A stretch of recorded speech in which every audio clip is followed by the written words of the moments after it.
इसलिए मैं तो ये टेंशन ही नहीं लेता। ये बड़ा टेंशन पाल रहा है, लोग ताली नहीं बजा रहे, लोग सुन नहीं रहे।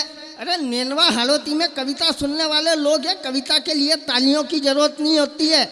इनको तो रोज का काम है, हर साल कवि सम्मेलन कराते हैं, बड़े बड़े इतने साल से करा रहे। इनको मालूम है कविता कैसे सुनाना है, सुनना है। तुमको मालूम होना चाहिए कि सुनाना कैसे है? देखो ये तो क्या आदत के मामले होते हैं, और जिसकी जैसी आदत होती है बुद्धि भैया वैसी हो ही जाती है। मैं तो इंदौर में रहता हूँ, मेरे पड़ोस में एक जैन साहब रहते, कपड़े की दुकान, दिन भर कपड़ों का काम करते, थान फाड़ते। आदत पड़ गई, रात की 1:30 बजे वही काम घर पे चालू कर दिया। 1 मीटर, 2 मीटर, 3 मीटर, घर वाली ने एक दी खींच के 1 मीटर 2 मीटर के चक्कर में मेरी पूरी साड़ी फाड़ के रख दी। इधर ये हमारे पुलिस के जवान बैठे, मैं प्रणाम करता हूँ आपको, कितनी बढ़िया पुलिस है, कविता सुन रही है, हमारी व्यवस्था में लगी है इन पर कविता।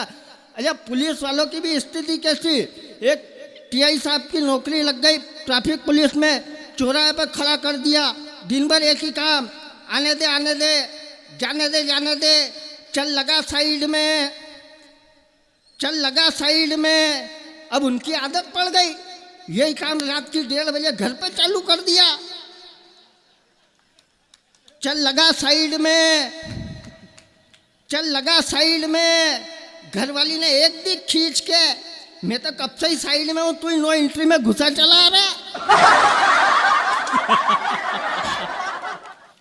अब ये माइक बहुत बढ़िया है, माइक वाकई में बहुत अच्छा है, अगले साल का पेमेंट अभी कर दो भले। माइक अच्छा है लेकिन माइक वाला बहुत खराब है। मैं सही कह रहा हूं मैं? आप देखो जो शुरू में आ गए उनको मालूम है, माइक लगाया, जब कार्यक्रम चालू नहीं हुआ उसके 1 घंटे पहले से प्राण पी गया। Hello check, hello check, 1 2 3, hello check. अब ये भैया रोज यही करता है तो इसकी भी आदत पड़ गई। 8 दिन पहले रात की 3 बजे घर पे यही काम चालू कर दिया नींद में, हेलो चेक, हेलो चेक। घर वाली ने एक दिन लात खींच के, खाली चेक ही करेगा क्या प्रोग्राम भी चालू होने देगा? जबरदस्ती टेंशन ले रहे कि गम आंसू खामोशी को शर्मिंदा रखने के लिए, कि गम आंसू खामोशी को शर्मिंदा रखने के लिए। क्या कह रहे, बैठूं क्या?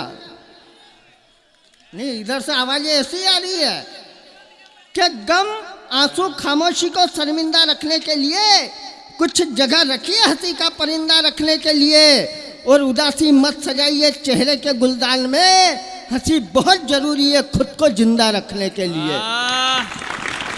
जरा आपकी तालियां कमजोर है, ये प्राण पी गए। आप देखो 2014 में मोदी जी ने पहला भाषण दिया, न खाऊंगा न खाने दूंगा। दूसरा भाषण दिया, घर घर शौचालय बनवाऊंगा। मैंने कहा प्रभु जब खाओगे नहीं,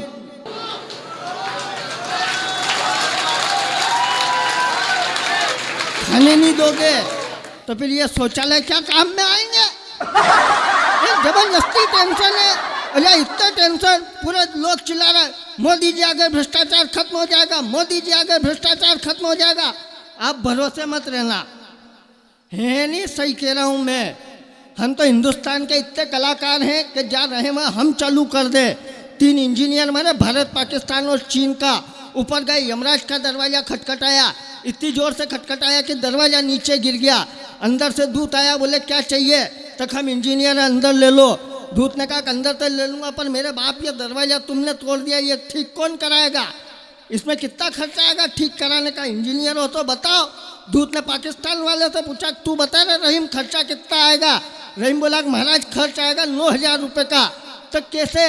तो क्या 3,000 की लेबर, 3,000 का मटेरियल और 3,000 मेरे। अब दूत ने वो चीन वाला से पूछा तू बता रहे चिंग पांग चो खर्च कितना आएगा? वो बोला महाराज खर्च आएगा 12,000 रुपये का। तो कैसे? तो क्या 4,000 की लेबर, 4,000 का मटेरियल और 4,000 मेरे। अब अपने भारत का पुरुषोत्तम अपनी मस्ती में ही खड़ा हुआ, उसको कोई लेना देना नहीं कि चल क्या रहा है। दूत ने उससे पूछा तू बता रहा पुरुषोत्तम खर्चा कितना आएगा? पुरुषोत्तम बोला देखो महाराज खर्च आएगा 29,000 रुपये का। क्यों भाई 29,000 का कैसे आएगा? तो क्या 10,000 तो तेरे। आपने ताली गलत जगह बजा दी, बात में आनंद आया तो अब पूरा सदन बजाना।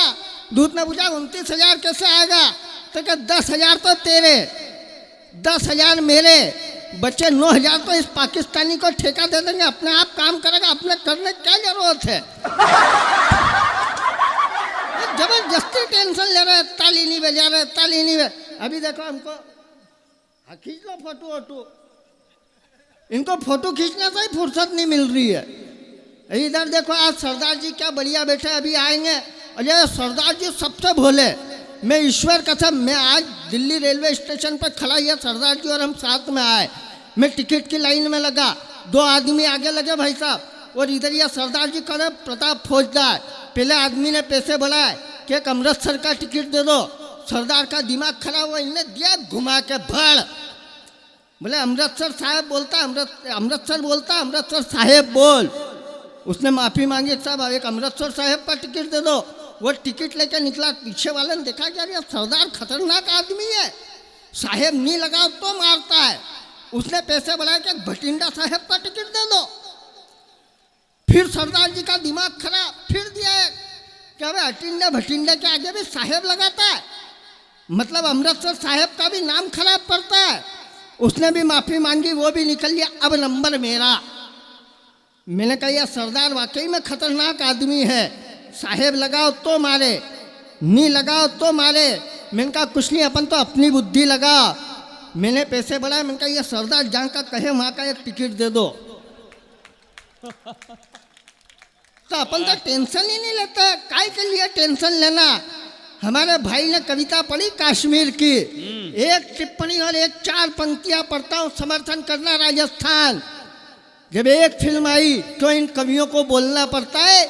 एक फिल्म आई कश्मीर फाइल, चाहे वो किसी भी मजहब का, किसी भी धर्म का, किसी भी पार्टी का हो, हर हिंदुस्तानी की आंखें छलक उठी, हर राजस्थानी की आंखें छलक उठी कि हमने 1990 में हमारे भाइयों ने क्या दर्द सहा।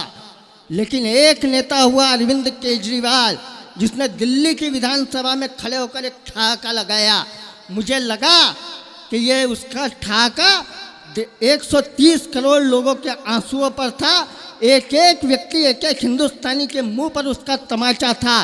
तब मैंने 4 पंक्तियों में जवाब दिया अरविंद केजरीवाल को, जब पूरा देश रो रहा था और उन आंसुओं पर अगर अरविंद केजरीवाल की हंसी सुनाई दी, तब मैंने 4 पंक्तियों में आपकी तरफ से जवाब दिया।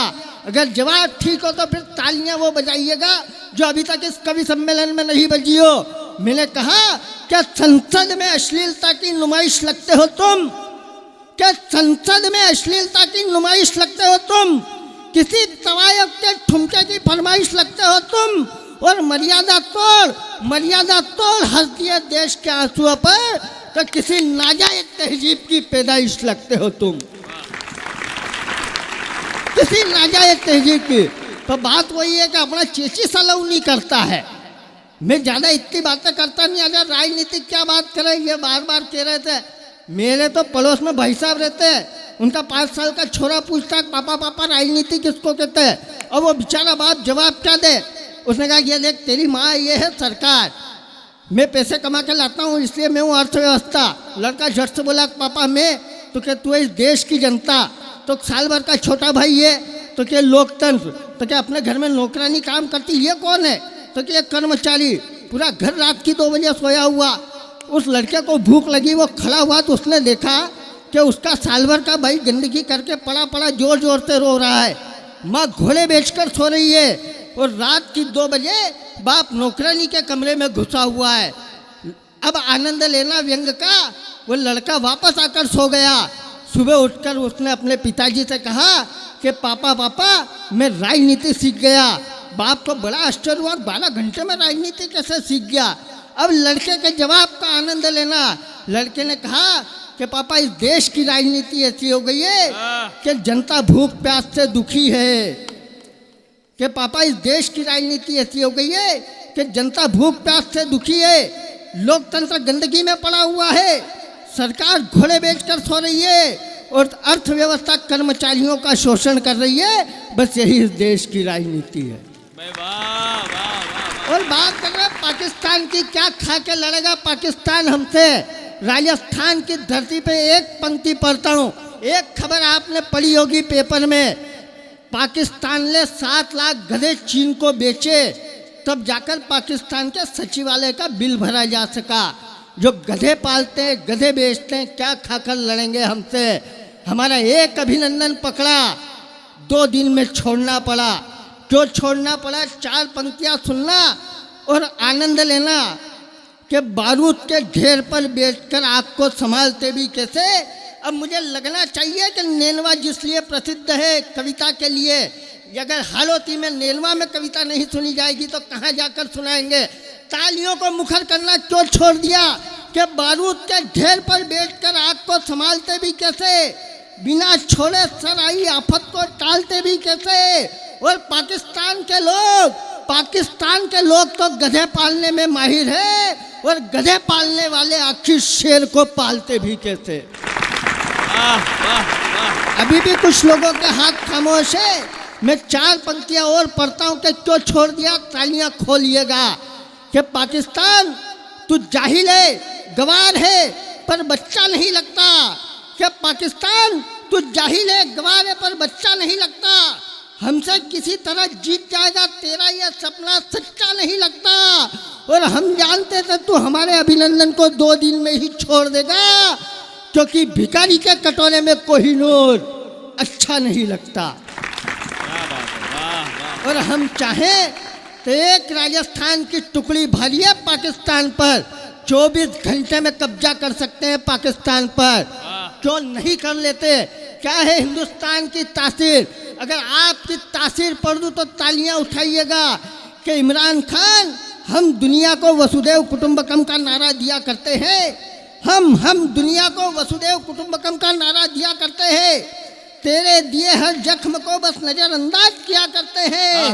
और पाकिस्तान के इमरान खान, तेरे पाकिस्तान को चुटकियों में खत्म कर दे, पर हम तो वो लोग हैं जो हिजड़ों से भी पैर छूकर आशीर्वाद लिया करते हैं। क्या बात है, वाह वाह।